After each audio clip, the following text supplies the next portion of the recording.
সামরিক খাতে অন্যান্য দেশের চেয়ে বেশ শক্তিশালী মার্কিন যুক্তরাষ্ট্র। স্টকহোম ইন্টারন্যাশনাল পিস রিসার্চ ইনস্টিটিউটের হিসেবে গেল বছর যুক্তরাষ্ট্রের সামরিক খাতে ব্যয় ৯৯৭ বিলিয়ন, যা বৈশ্বিক সামরিক ব্যয়ের ৩৭%। তথ্য বলছে ২ দশকের বেশি সময় ধরে চলা এসব সংঘাতে মার্কিন ব্যয় $৫.৮ ট্রিলিয়ন। সেই সাথে আগামী ৩০ বছরে যুক্তরাষ্ট্রের যুদ্ধ ফেরত সেনাদের জন্য ব্যয় করতে হবে আরও $২ ট্রিলিয়ন। সব মিলিয়ে আনুমানিকভাবে এই ব্যয় পৌঁছেছে ৮ ট্রিলিয়নে।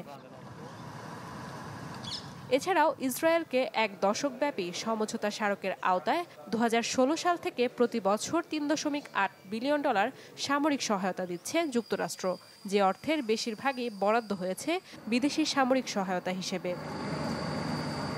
শুধু তাই নয়, ২০২৩ সালে গাজার সাথে সংঘাত শুরুর পর ইসরায়েলে অতিরিক্ত $১৮ বিলিয়ন অর্থায়ন করেছে দেশটি, এক বছরে, যা এ যাবৎকালে সর্বোচ্চ। ব্রাউন বিশ্ববিদ্যালয়ের মতে ১৯৫৯ সাল থেকে ইসরায়েলে যুক্তরাষ্ট্রের করা মোট অর্থায়ন ছাড়িয়েছে $২৫০ বিলিয়ন।